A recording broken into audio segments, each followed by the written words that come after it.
The following podcast contains explicit language and mature content. Listener discretion is advised.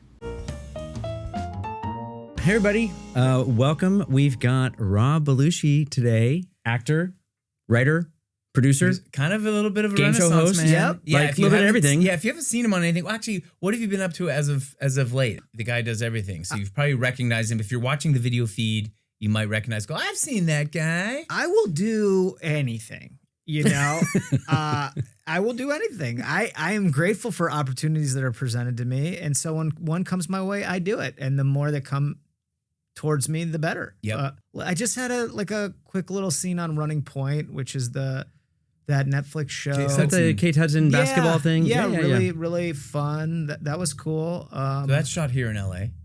That was shot Okay. here. Yep. Funny show, great show. And I was happy to be part of it. My scene was with Justin Theroux and one of my all-time favorites. In fact, like I could not say Timothy Bryce, from American Psycho. I'm like, this is like this picture of psychosis is a seminal film for me. Yeah. Without satire or irony, I am insane. Lock me up. And he was like, fire this guy right away. No, I'm kidding. I was just like, what a great movie. Yeah, what's he like? Is he laid back? Is he intense? He's amazing. I mean, like, I don't know him deeply, but like my experience with him was great. But the point of it was like, he's so good. Yeah. I'm like, I'm in there and I'm like, I don't know if I was rusty acting or whatever, but I was just like watching this dude mesmerized. And then I was like, oh shit. It's my line. Lines. Me. Be here now, pretend, but I think I pulled didn't it know off. he was in the show. I think my hack shit goes unobserved by the rude gaze of public scrutiny. You know what I mean? So I think I snuck one by. Wait, so tell me, how often do you work? Like, how often do you book a role like that? Honestly, a lot less these days than I'd like to admit. Is that post-strike? Is that post Contraction? fires? Or all of the above? Kinda, yeah, all that. Like prior to 2020, I really didn't have a problem making health insurance every year, which is kind of my metric. Isn't that sad, by the And way? how is that done? Is it like for crew, you have to work a certain number of hours to get their health insurance? Yeah. For SAG, is it It's earnings based. earnings It is. based? Okay. Yeah. So But that your barometer is, did I qualify for health insurance? Like that's... I mean, pretty early on, it was clear I was not going to become Tom Cruise. So I always said to myself, this is an industry I love. I want to make a living. And if I can make a living, and then, I have a family and now I have kids, like the health insurance piece becomes very salient. Yeah. In Because now it's health insurance for 4 people. Yeah, exactly. It's a lot. Yeah. So yeah, look, I wish I was acting more, but I felt okay about it. Look, I come from a family that's very successful. And for a long time, I always kind of was like, that's what I have to be in order to be a success. Mm-hmm. And I got to tell you, that was not a healthy or effective mindset for me to find joy in this creative world that we inhabit, you know? So once I threw that away, I was like, okay, I want to, this is my passion and all that, but like we're grown-ups and we have jobs and this is my job. And if you have a job, like as much as you can, you want to make a living. And so, I've always kind of like lived very modestly and granted, I come from privilege. I'm aware of that. I have access that was probably, very definitely. And we actually forgot to set it up even in your intro. What? I talked about how I met you, but we forgot to mention that like your dad is Jim Belushi. Yeah. Your uncle was John Belushi. Right. So you have this My legacy. mother was Sandy Belushi. If she didn't have me, she would have been something. But she retired from acting. Oh, I didn't know that. Your mom was an actress. She was on the touring company at Second City. Yeah. Was she really? Yeah. She's on one of the posters too. You know how I know? Because it's up in her house. And we all have to like pray to Homage. it. Yeah. Yes. As you walk by. She's like, I didn't believe that prayer. Do it again. Yeah. It's very, it's toxic. It's all I know. But you bring up a good point. It's very interesting because I think you're right. I think a lot of people would see you and go, oh, well, clearly a Nepo baby, so this all works out. But I feel like when I was thinking about that, I was like, but you're kind of a damned if you do, damned if you don't position. And I'd be curious. I'm sure a lot of people would be curious to hear from your mouth. I mean, it's going to be a gift and a curse. Yeah, all Belushi. Yeah, I mean, first off, I mean, I just want to continue to admit, like, I had an education, I had access, things that a lot of people don't have. You know, I did not come from hardship in terms of, like, I always had food, I always had clothes, things that a lot of people take for granted. Yeah. You know, the emotional landscape might not have been as stable. But, you know, what was it like? I mean, my parents got divorced really early. And so it was like me and my mom and my dad sometimes. You know, he made he definitely made an effort, but he was very busy and was very committed to his work. And some people do a great job kind of balancing that, but his work was not generally in Chicago, and that's where my mom kept me. And you know what? I'm really glad I grew up in Chicago. I love that city. It's the fucking best, you know what I mean? And a great place to grow up. And also, you know, where I started after college, where I started like training and stuff in Chicago, like I totally recommend it for young actors or young playwrights or or, you know, not young or whatever, beginning, you know. It's a great city to begin. And did you grow up like wanting to be an actor? No, not really. I mean, I grew up like I wanted to be a break dancer until like 1989. Yeah. That was a silly thing because I'm not a great dancer, but you know, we all have dreams. Yeah, I wanted to be I always kind of wanted to be an artist, and because it was just me and my mom, and like I spent a lot of time alone, and I watched a lot of movies, and so I loved movies.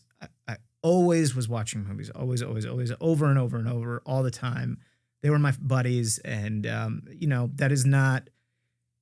You don't have to have a dad who's an actor or a mom who, you know, was to have that relationship with movies. I think everyone does, you know, and it pulls a lot of people into the business. So I think I always like once I came out to LA for high school, and I was, you know, there was a lot more industry people around where I went to high school, and then went off to film school. And, you know, I was originally going to be a writer, director, producer kind of vibe. And I knew I wanted to be in the business. I mean, you know, having parents in a certain industry and then joining that industry, I think is not that unnatural. And, well, 100%. Yeah. Right. And like, no matter what you're doing. Yeah. Your dad's like, a doctor. It's You're what you see probably every gonna be day. And, pre-med. yeah. And some people revolt against that and rightfully so. And some people do. But I kind of, I was like, no way can I be an actor. You know what I mean? And, but I went away to college, and I did a play for a guy who like wrote a 1-act play just as like a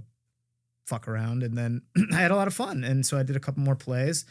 And then, you know, I failed out of college and came back to because I was also doing a lot of drugs. Yeah. Yeah. Which you have to do if you're doing plays. Must do drugs, you know. And it was 1999, and like ecstasy was very amazing. It wasn't like Molly, you know, it was like a hard ass drug. Yeah. Which I recommend. And then I went back to Wesleyan and Oh, Wesleyan, that's where you went. yeah, I went to Wesleyan. Yeah. Okay. I met a theater professor. I auditioned for like one of the faculty shows. This Russian dude, Yuri Kordonsky. I think he's at Yale now. He's kind of a baller.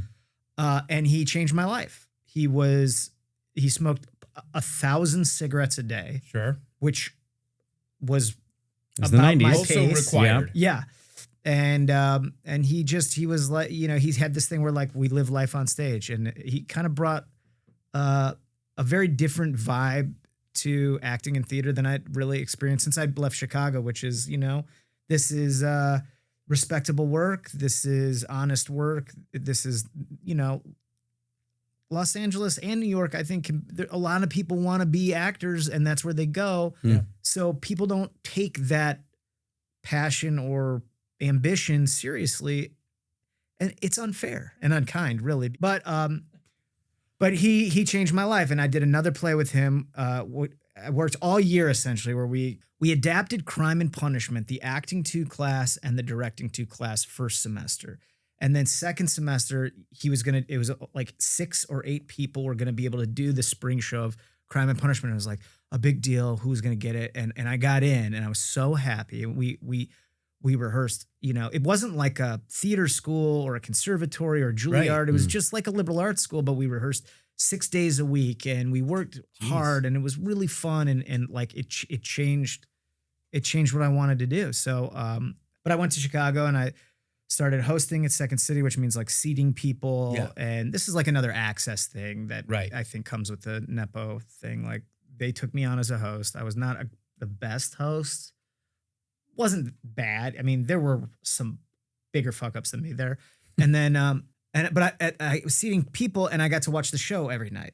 Every night I worked, it was $7 an hour, and, I had to be a dog walker and a nanny and a host somewhere else, and then the server, all these other things. But I was taking classes there and then watching the show every night. And what that bought me was being part of the community. Yeah. And I also got to intern at the IO Theater. And that bought me like Friday nights from 7 to midnight. I was there every week, and I watched everyone, and they were like, oh, him. Yeah, I know him. And I felt like before you can really make a team or get hired or all these things, like you're there. Yeah. You're part of the culture. And it was the best. Was that your first real exposure to improv, or had you studied it before? No, first I was too scared to improvise in college. Finally, like my second semester senior year, I finally auditioned, and they were like, yeah, you did fine, but like you're graduating in 10 minutes. Yeah. So you're not in. And I think that like that piece of like, I had a lot of that at the time, because I also was, partaking in other pieces of my family legacy. Hard drugs and alcohol. So, I had a lot of fear and not a lot of coping, and like I was just wigged out. Like I didn't have a right to be here. I didn't have a right to pursue this. I didn't, and like I think a lot of people who come from similar circumstances, they're not like tethered by that bullshit. Well, and God bless them. That was kind of the point I was trying to make earlier, God bless them. Yeah. Like, fuck it. I'm going to do this. I don't care. Exactly. And that confidence, I think, leads to great success a lot of the time. I mean, sometimes maybe it makes for an asshole, but like they don't give a shit, you know? And so you felt imposter syndrome. Oh, yeah. Even having the name that you had. Right. Because I think that everybody, from an outsider's perspective, from people who have no connection to Hollywood, I constantly feel imposter syndrome. Like, I think it does get you in the door. Yeah. I think but then you got to deliver at the same time. Do it. Yeah, you got to deliver one thing like you have to. I don't know what it's got me. Probably more than I know, and but like they don't just hand jobs to people that aren't good or aren't ready. Well, exactly. No, I mean, that door is a revolving door, and you can easily go right out as quickly as you came in. I'm a late bloomer, slow go kind of dude, and that's kind of my story. Like, do what's in front of you, do the opportunities that are in front of you. But I had a hell of a time training. I had so much fun. I met all the people at Second City and in the Chicago improv community that I'm still, that my friends are, they're still those, or the theater community. I did theater too. Is that where you met John? I met John hosting. Oh. I met John. I trained John Barinholtz, who's my partner. Yeah. I trained him to be a host. And I remember the day very clearly because I was very high. And John was like, he was I'm seeing a theme. Worst trainer in the world. I'm like, here's what you do. You show up, you sit, you watch the show, you steal a pizza, and like, he's a different cat. But then did you guys come out to LA together, the two of you? He came. I was still working with Second City. I worked for them in Las Vegas, and when I went to do Vegas is right where you needed to be. Yes, That's where it's you a real should healthy go. place for him. I will tell you Oh my honestly, God. we brought a play out here that we remounted for a new play that we remounted from Chicago. That was like my first big play, and it was super fun. And we brought it out here, and we did the play. The play was, it's hard to get people to see shows in LA, but I crashed and burned. Like, I was like, okay, I'm gonna chill out on the partying, because we're in LA and I'm doing this play, and I got 2 DUIs in 3 weeks. Oh, with like a felony drug possession. And my life changed forever. I was like, okay, I'm either toast or I'm going to get sober. And 2 weeks later, I got sober and I moved to Las Vegas. And it was like the greatest thing that ever happened to me. Really? Oh my God. Yes. Yes. How so? Because I would think that's the exact opposite when you go to Vegas. Everything's out the window. Well, I didn't have any money. So like that's great to keep you real humble. And nobody trusted me. But you're not committing crimes on top of that. But you've been sober for 2 weeks. 2 weeks. Yeah. 2 weeks. And like I didn't lose this job, which I probably should have. And I had structure and I was, performing with people that were great at a company that I loved. And I was 26 years old. It was like something to do, and hold on to. Yeah. And I had some help too. I had like a couple people that, hadn't thrown me in the trash, and I was able to like stay clean, until 15 minutes ago when we took that bump.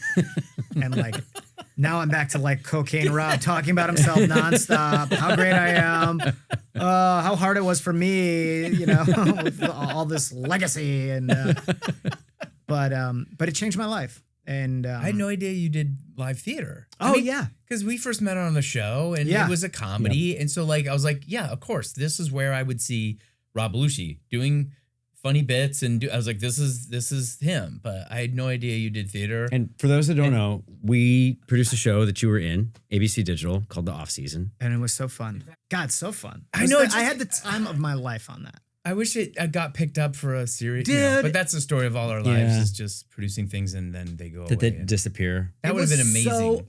Everyone in it was so great and funny and awesome. Night shoots suck, but that's where I got to know you though. It was like worth it.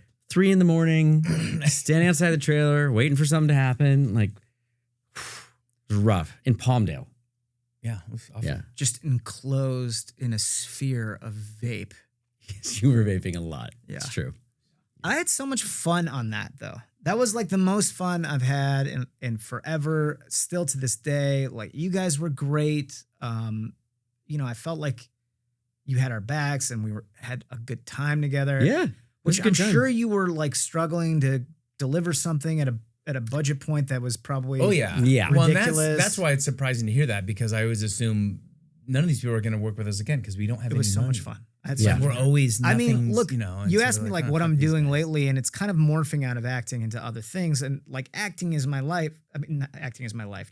Acting is my joy. Like it is really what I love to do. I love to fuck around and play and pretend. Obviously. I love doing theater. I wish I'd stayed to do it longer. I moved to LA when I turned 30 and I love it all, man. Like I said at the beginning, like you give me an opportunity. If you say yes to Rob Belushi, I say thank you. Yeah. That's how I feel. And you became a game show host for a little while. I did. Yeah. And that's something I never. That looked like fun. You looked like you were having a blast. It was the most fun job I've ever had, other, of course, than when you guys hired me. Okay? That was also in Vegas, wasn't it? The first season was in Vegas. The second season was during pandemic. So we shot it over here in the Valley at a small stage. But it's such a strange story. Like I had auditioned to be a talk show host, which was another weird one. Like agent sends you in. I'm like, I don't know shit about pop culture. They're like, why are you sending me in? You're an improviser, go. And I was like, okay. And I ended up getting to test on this talk show for, I don't know what it was. Did it get made ever? Or? It did not get made, and I did not get that gig, but I tested for it. It was, one of the trades has like it was some either Variety or. Oh, like the rap interviews or the deadline. Something like that. Yeah. And, but I did the best I could, which was just, fucking goofing, man. Yeah, and then I'd say Kim Kardashian every you were like 3 minutes and like he knows it. Yeah, and I had a blast. And the person who was producing that years later remembered me and pulled me in to test on this thing. And his name is Jay James, and I love this guy. He is the greatest dude. And I didn't know him at the time, and I didn't know what the fuck was going. I'm like, what? Like, I'd never hosted before, and I was like, I don't know, game show, honey. You know, my wife was like, you must get a job. I'm divorcing you. And I was like, huh. And I was weighing like divorce or work, and like, I love her, you know? So I went in and I did it, and I got the job, and it was like incredible. It was so fun. It was for Game Show Network, and they were great to me. They treated me great. And I got to... It was about an amalgamation of kind of your skill set. There's like a little bit of improv in there. Yep. Dude, it's live. It was a good fit. Yeah. It was a good totally. fit because you get all these people who are, you know... Audience? No audience. There was audience, yeah. Oh. First season there was. Second season, no audience. Pandemic. Yeah. Right. And but contestants, you get these contestants who are like, you know, they get on the show because they're at least slightly like performative in some way. Yeah. But they're like pretty normal people, you know. I mean, in LA, maybe some of them are actors or acting adjacent, but they're people with jobs, and like this is a great experience for them. And you try my job, I thought, which I don't know if like Wink Martindale would agree or whoever else is like the king of this shit, you know. But I thought my job was like to make them feel comfortable to have a good time. Yeah. Which I feel like when I know that that's my job, that's a job I can really do. Yep. You know, and then the other job was like explaining rules really fast, which is just memorization fast, and they have teleprompters, makes it even easier. And to have fun and like find things in the moment that are funny or worth noting or like bringing back around. And there's a guy on that show, a producer, his name's Brian Scott, and he's I love this guy. He was we were doing the run throughs, and or maybe it was like the first couple episodes, and he's like, Rob, I can see that you are pulling back. Like we can see jokes pass, like essentially saying pass by your eyes, and you're not, because you're like afraid, you know? And he's like, I just want to tell you, we think you're funny, and we like the way you're funny. And if it's ever too much, we'll cut it. So just go. And I don't know a better thing to hear in an entire career other than you're great just the way you are. Keep going, you know? Yeah. So that was like the key that unlocked me. I mean, he should be like, you know, a life coach. And it was so fun. Yeah. But we do 6 of those a day. We do 6 episodes a day. Yeah. That's a lot of being on. Do you find yourself actually censoring yourself? Because I mean, I know that's who you are. Like, you have something for almost everything, and I just don't. My brain doesn't work that way. I can't do that. But do you find yourself, depending on the company you're in, going? No, I don't hang out with many people for that reason. And like podcasts are very dangerous for me because I generally am on it because I know the people I'm doing it with and I feel comfortable with them. And then I'm like talking about like, oh, you know, my dad kept me in a cage for 6 months, and they're like, what? Jim Belushi cage? You know, like, and so it's scary. Yeah. But I'd take a nap at lunch for 20 minutes, and I would do sugarless Starbucks double shot cans. Yep. And it was like launching a fucking missile into space, because then I'd watch these shows like when they'd come on, and I have no recollection of anything. I was just like staying ahead of it. But and have you ever gotten a call for more game show work? Sadly, because now that you've done it, sadly, no. Really? Why? Oh, I rode that lightning bolt, but what it did was it got me like into the sphere of the industry that I'd never experienced before, and that was something great because we started producing shows.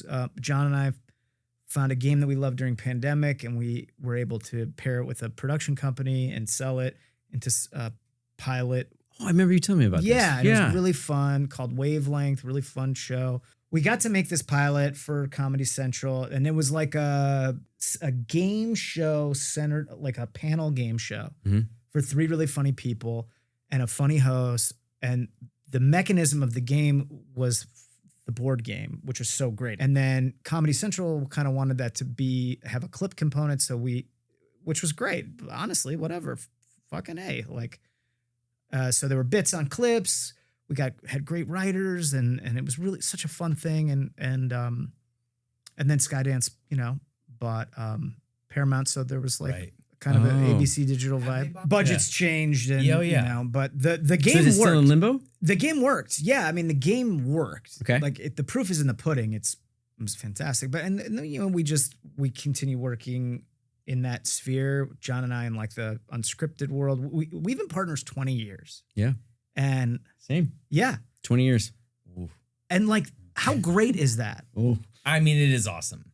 There's like It deep-seated cannot- hidden resentments that flare, You know what I'm talking about. Yeah, always. I mean, but I truly believe that for me, I'm better. The thing I make with somebody else is better than the thing I make on my own. Yeah. And not everyone is like that. I mean, obviously comics aren't like that. A lot of writers aren't like that. Directors are very singular often, not always, but that's my vibe. So having a long-term collaborator has been great. When I find it helps me when I'm ready to give up, when I'm Absolutely. over something, when I'm just done or exhausted or whatever, it seems like having a partner, they just generally step up to push through that moment and help you push through. I got a few more places I can take this. Yes. We're Yeah. not giving up on it yet. It's We got a rare that couple both more- of us are just like, ugh. We've been trying to sell the show for 2 years, Tanner. Please let it go. Yeah. No, we got a couple more. Of course, but or it's just like a reframe, right? Like, yeah. Yep. Yeah. Like That helps. here's what actually happened instead of I'm bad and I'm selling slop that the piglets won't even buy. You know what I mean? Like, no. Here's what happened. Here's how we change it. Yep. And like that I go dark. You know what I mean? And Yeah. and John is a very optimistic. Does John ever go dark and you rise to the occasion? Well, if he goes dark, then I'm just like, hey, Welcome. welcome. Yeah. let's stay here. Here's the razor blades. Here's the bathtub. Let's just lay down and just let it go. No, I won't speak for him, but like his superpower is generally moving forward and staying optimistic. And when he doesn't, I do feel like I offer a reframe of like, hey man, give yourself a little room for this, or like give us a little room for that, and like this doesn't mean this, and Because through the years, I found like you. if he heard me say that though, he'd probably be like, no, but Sure. you're a very caring, supportive, empathetic person. totally.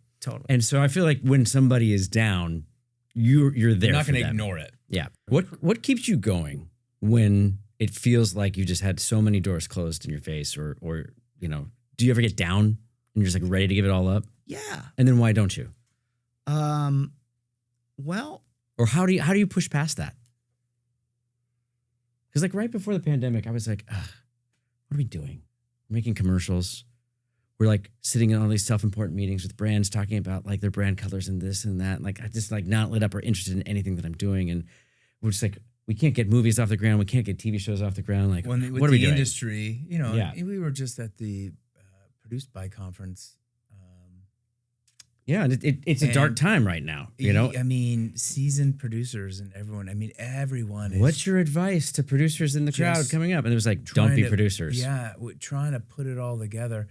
The thing for me is seeing that like everyone's dealing with this. Like we're not. It's not just us. Not at all. So that always helps. But just one of the things that I ask everybody that's come on here is just in terms of finding resiliency, what's your trick? What are your process to push it through? I mean, one thing is like, obviously I'm in recovery. So I go to a certain type of meeting very often where I continually am like regrounded and understand that like, the Rob story is actually not really a thing. And I need that every day, you know what I'm saying? Yeah. Because I'm mentally, unwell, and I can really be victim to things that a lot of people who struggle with addiction and alcoholism, but also other types of, just use a broad term of like mental challenges or emotional challenges, which is like I can be oversensitive. I can be overindulgent. I can be selfish. I can be self-involved. Like I can be, without knowing or meaning to, like I can take things very personally, and it can slide me. So being in recovery really helps. The other thing, in like a nuts and bolts kind of thing, is like I keep my nut real small, and that's not just because I'm 5'7". You know what I mean? Whenever I do get work or get money, like I put a lot of it away, or I put it somewhere safe. Yeah. And I don't grow my lifestyle very much, which is not appealing to a lot of people, and I totally understand that. Yeah. But it allows me room to continue to like try and fail, or allow opportunities to come that come and go because I don't book it. You know what I mean? Or sell it or nail it or whatever. But it keeps me in the game. Yep. Because I want to be in the game. That's a huge piece of advice. I want to be in the game. And like the game for me, I've seen what really, and you know, my dad is very successful on a lot of metrics, and a lot of them, God, I wish I could reach. And a lot of them, I don't, I'd like to have a different experience.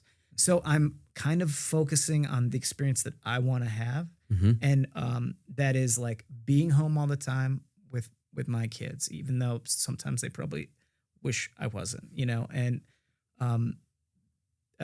you know, getting better, becoming the type of person that doesn't leave a wake of wreckage or hurt feelings or people, you know, bad stories about like, and that often means like don't interact with anyone. But also it means like saying, you know, doing that kind of work, and then, and being in the game for me is like, you never know what's going to happen. Like your show, let's go full circle. Like manager calls and is like, there's this thing, it's no money. Okay. Let me look at it. This is fun. Who fucking cares? Let's go. They're going to say no anyway, you know, go and like, oh, they want to see you again. Fuck it. Yay. You know, cool. Yeah. You never know what's going to happen. Yeah. Yep. And you could have the time of your life. And I don't have student loans. So that is a huge thing that my privilege has offered me. Okay. And beyond that, that gives me a lot of room that a lot of people in this country don't have. So I'm grateful for that. And what I do is I don't squander that by like spending all my money and being an asshole. Like I got to study what I love. I get to slowly like find new ways in this business to bring in money, whether it's commercials or TV or film or hosting or producing game shows. You know, we've got a show that's about to shoot 180 episodes for CBS, and amazing. Didn't see that coming at all. Yeah. But like, that's why having a partner is so great for me, because it's like, hey man, let's meet tomorrow. And I'm like, oh dude, come on. Meet and do what? You know, like let's meet, let's do it. Let's make a little progress every day. Let's do something every day. Get the emails done first, do this, do that, you know, and I'm not like a big networking guy, because obviously my solipsism like caves in on itself, and then I'm a worm wriggling around between like pent up cocktail and napkins and like discarded business cards. Who even brings those anymore? But having a foundation of trust with somebody else keeps me grounded. Yeah. So, I mean, does that answer it? Absolutely. Well, we do the same thing. Yes. I mean, we have always saved our money. Yes. I mean, I think probably the most extravagant thing we did was get an office. Yes. Which Yeah. Was I was very cool. so glad That to get was rid of very it cool. during the pandemic. Yeah. Yeah. It was just like this load off. It was such a cool office. It though. was. Oh, I thank loved you. it. It They was had nice. great Yeah. office parties. I mean, we made good use of it. We had like people were there. We had editors, we Oh, had yeah. mixers, Yeah. we had a thing. But you know, It's one of the waves. pandemic contraction, strike contraction, industry contraction, and I'm so glad we don't have it right now, because it gives us the freedom to Take chances on. and to take the jobs that we want to, and not take the jobs that we don't, and work on the passion projects, you know, in between the jobs that we do like working on. And it's just, it's given us freedom, I So- think. And then personally too, we've just the other- saved our money. The and other piece of that is like, if you have a bunch of things that you cannot afford, through your choice, right? Yep. You've chosen, which LA can be a very Yeah. Oh, yeah. look at me vibe. Yeah. You are under tremendous pressure all the time. And like, I find that when you are, that makes me show up like a sweaty, desperate con man who's like ready to do sex stuff. You know what I mean? Because I need it. You know, I need this. Yeah. I need it so badly. Yeah. But that's where you can find, like, if there is not that pressure all the time, if you can find a way to live in a way that is attainable when things are up and when things are down, like you have a baseline existence, because this, I find my experience is this industry is all over the place in terms of earnings for me. Yeah. Sure. I'll have some great years. I'll have shit years where like I gotta move and like figure it out. And 2024. dude, 20, Well, since 2020, basically. honestly, my whole career, I haven't made any money, but this is a business of like charm and confidence and joy. And like, whether that's a horror movie or a thriller or whatever, we're making magic. And there is nothing magical about somebody who fucking needs it. Yeah. Yeah. And the real magic is like, we all need it, Sure. but like, you got to take care of your mind. You got to take care of your relationships, and you got to keep that nut small. Yeah. Yeah. So in the end, like, you get to meet fucking great people. Yeah. Great for sure. people. Yes. Interesting people. Interesting people, great people who are all after like the same thing. And like, what could be better? That's the magic of this town. It's fucking great. I love it. Yeah. I mean, it's hard, but like, so is banking. Yeah. I'm like, maybe I should have done that. Like, you know, like, but like, they're terrified all the time too. Oh, Yeah. Yeah. What do I know about banking? Yeah. I assume Yeah. to be a human is to be afraid, you know? So, but that's like the thing, even in like recovery, like the world you live in, because you cannot figure out how to ask for help, is so much worse than that world where just like you acknowledge to somebody else that you just don't have all the answers and you don't even know where to get them. Yeah.